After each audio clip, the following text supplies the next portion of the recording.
Hello, this is Robert Rickover. I'm an Alexander teacher in Omaha, Nebraska, and my guest, Imogen Ragone, is an Alexander teacher in Wilmington, Delaware. And we're going to talk today about, um, well, the need for, you could say we're going to talk about the need for Alexander technique directions. That would be one way of phrasing it. Um, But just as a starting point, uh, so-called negative Alexander technique directions or paradoxical directions work because your unconscious mind um, is biased in your favor. So it wants to help. It doesn't really want to mess around. So my take on this, and Yeah. oh, and Okay. in your note to me, you said your mind and nervous system, and I think that's Yeah. me Well, getting to the my point. yeah. Yeah. I mean, Yeah. they're both together. Yeah. Your brain Right. and your nervous Right. system are all Yeah. part of the same system.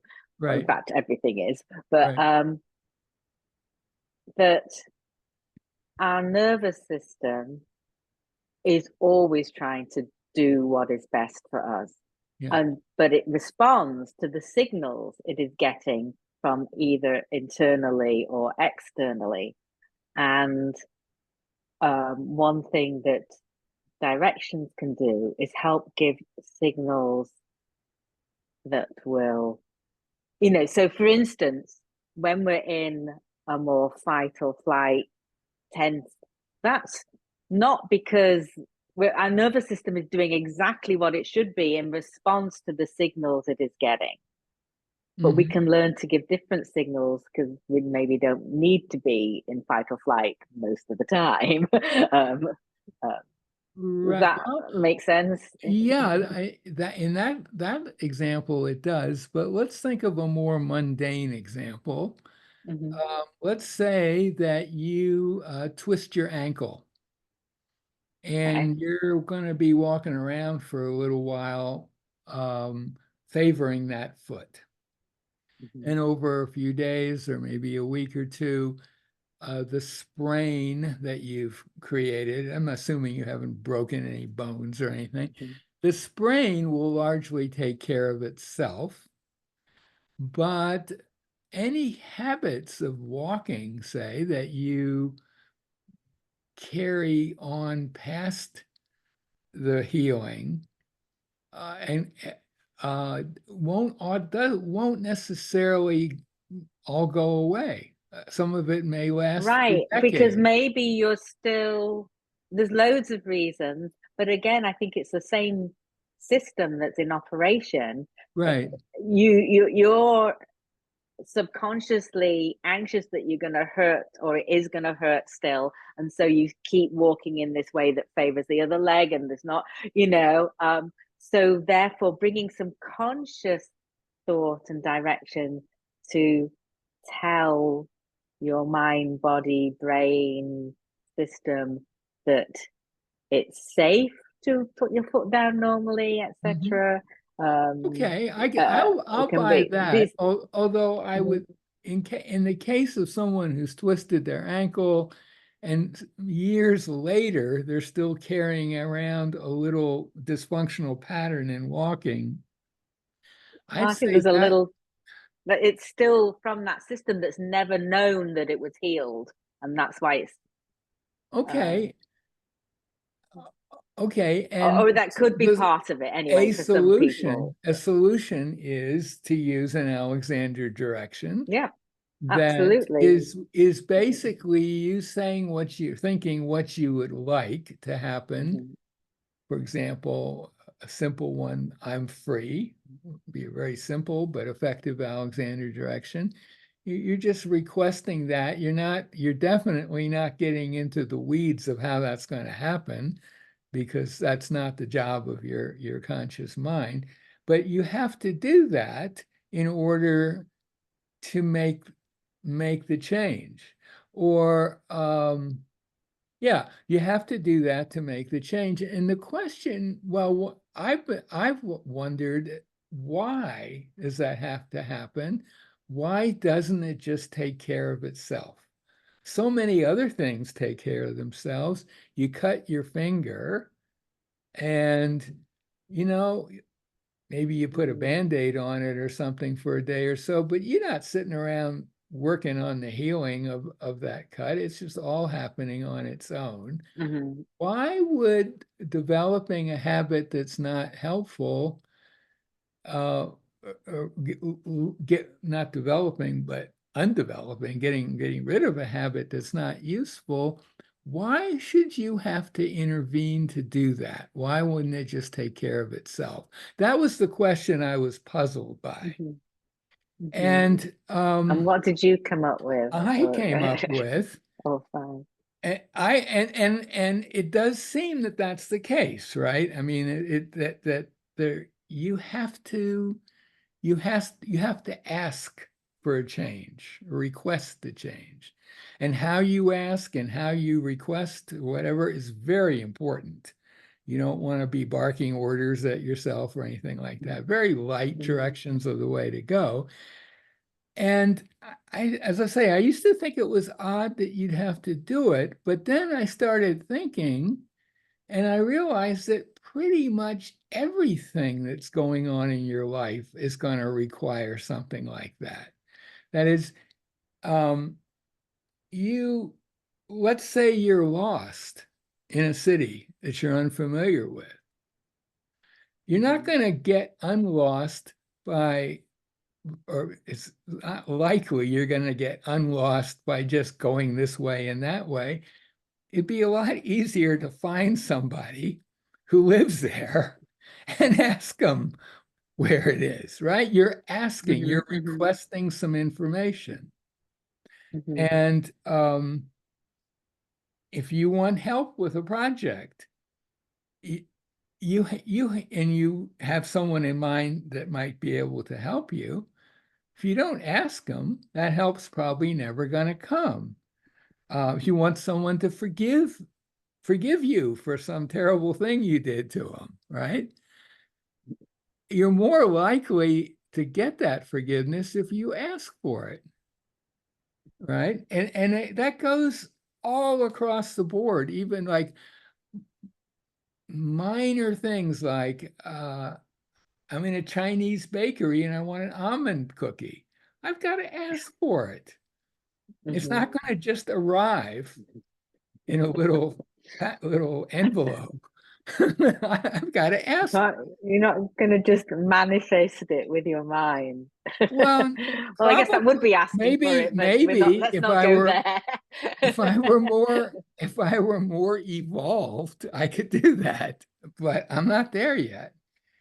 Um, and um, those are some of those are minor things, right? The almond cookie is definitely not a life-shattering experience, but the same pattern holds in both the Christian and Jewish Bible. So in the New Testament, here's a little quote from the Sermon on the Mount. Um, Seek and you shall find, knock and shall be open to you. You got to Yeah. ask, right? Mhm. Mhm. Pretty clear. That's Jesus talking. In the Hebrew Bible, it's from Numbers for anyone 28. There's this incident that it happens towards the end of the wandering in the desert and the arrival at the promised land. The typical thing that goes on with God, Moses, and the people is the people complain to Moses about something, and then Moses talks to God, and God fixes it. That goes on over and over again. So in this particular incident, there's a water shortage, and it coincides with all kinds of strain on Moses. His sister, I think, who's kind of the water person, has died. The people are being jerks. That he's having to deal with a lot of stuff. But it's true, they do need water. So he tells God, and God says to him, well, what you should do is just tap this rock. That's all you got to do. Just tap it, and I'll take care of it.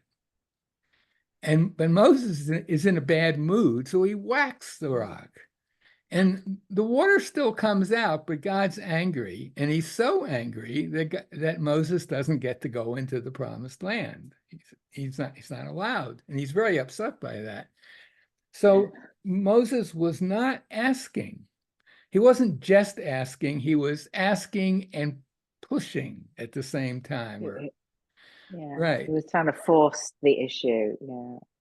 Yeah. And both were in that kind of example, a lot depends on how you ask. If Moses had just said, just tapped it, maybe even said, wasn't really supposed to even say anything. He was just supposed to lightly tap it. If he had done that, which were the instructions, everything would have been fine. So just Alexander directions, for example, they work best when you're not adding anything else. I mean, that's like the classic problem with directions. People want to add stuff. But the thing that I came out of this is that pattern, that for some things you got to put in a request. And that doesn't require any real effort other than just the thought, the lightest thought possible. And that seems to be how the world is structured. And then if you really want to go deep in the weeds, the question then might be why? Why is it that people have to do that? And maybe it has to do with free will. That's a possibility.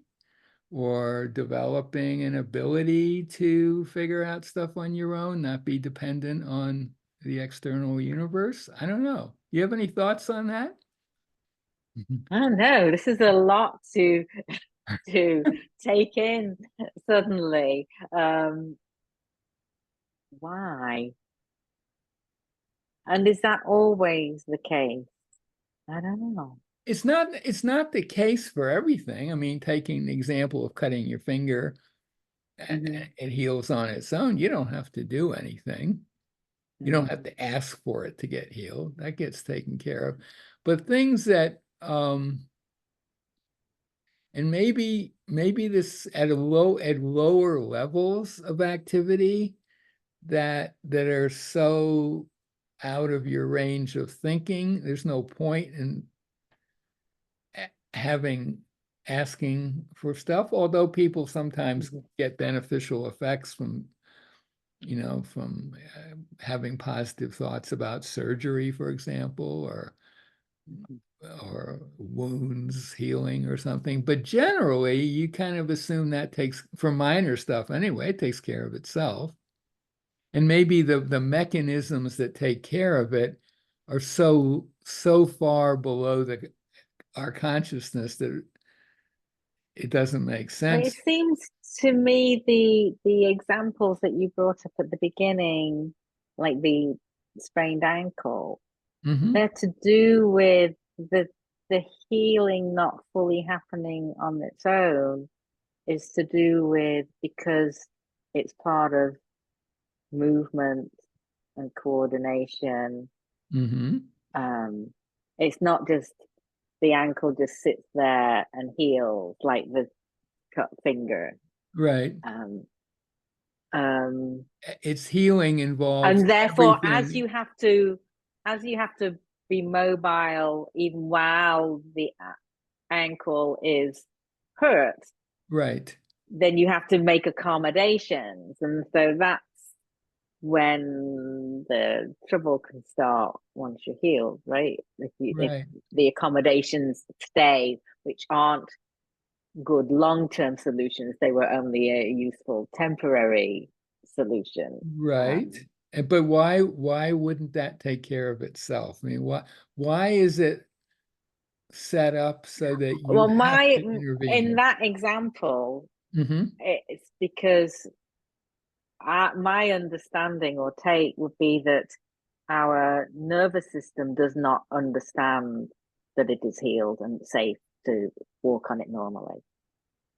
Okay, so it needs a conscious mind intervention, right? A Yes. request or a statement. This is what I'd like, kind But of it thing. also could need, I don't want to miss, that it also could be helped by uh, some sort of manual um, guidance. I Right. mean, not necessarily Alexander, it can be a physical therapist or something that kind of somehow something clicks. Oh, yeah, it's okay to walk on it this way. Again, Right. so something clicks that lets the nervous system know that it's safe to walk. So whether that would then come to the more kind of free, open, fluid movement that we might really be um, looking for or not, but it might. Anyway, I think you know what I'm Well, it saying. might It be would that need some intervention that would help the signaling know. so maybe that's interesting because maybe for some people, they're just not going to be capable of mounting an intervention on their own. And what they really are going to need is some another mind at work, basically. Mm-hmm, Could be a mm-hmm, massage therapist, could be an Alexander teacher, it could be the mother of a small child who mm-hmm, you maybe uses their hands or maybe just says the right thing. Um, because you can't, not everyone is capable of self-directing. If you're in a lot, especially if you're in a lot of pain, that's not gonna be that easy. mm-hmm. So, but again, you need something to to weaken To the. help you help your subconscious know that it's okay to walk this way, and then once that's okay, then it's okay to. Then it feels more safe, okay to move more freely and to experiment and like, oh wow, now I'm not walking and I'm Yeah, walking so fluidly and balanced, right. so but it's Hmm. you've got to feel that it's safe to. I'm just thinking of this Mhm. sprained ankle situation that's healed, long healed, that it's safe to put weight on it, to etc. So You know. maybe the reason why you have to do something, either yourself or get someone else to help, is it's first instance yourself, it's teaching you how to be responsible for unfortunate habits of movement. And if it's somebody else, it teaches you how important it is to be in community or relationship or whatever. Mm-hmm, mm-hmm. Maybe that's the reason. Uh, but ultimately, I mean, if I could just I'm stand, thinking. if I could Sorry. just sit down and think, okay, it's dinner time, um, and someone will just, suddenly dinner will arrive, and that's how my life was for everything. Maybe I Just speak it out loud into your phone and it will. Yeah, maybe I wouldn't develop intellectually or physically or any other way. It'd be kind of like a little machine that I'm doesn't. thinking of another example that might be. Um, I just keep coming back to the sprained ankle example, but another example of how that might resolve would be by doing some sort of movement that's totally outside or gets you outside of your head, like dancing. Okay, yeah. Um, but again, I think it's that you'd be sending a different, by doing this such a different movement, and then you realize that you can move freely and you're enjoying it. And it's, but again, it's subconsciously though, that signal is getting through that it's Mm. okay to move like that, and it actually feels good, and I can move more freely and easily, and yeah. So, but you have to decide to take up dancing, right? Yes. It, Or it's not going to yeah. just happen on its own. Yeah. Yeah. So it may ultimately be about free will or developing the ability to have free will. I don't know. Anyway, that's really all I've got to say. You want to add anything? I I mean, maybe took it in a direction you didn't know, but no, I I mean, I do have no feel, idea really what direction it should go in.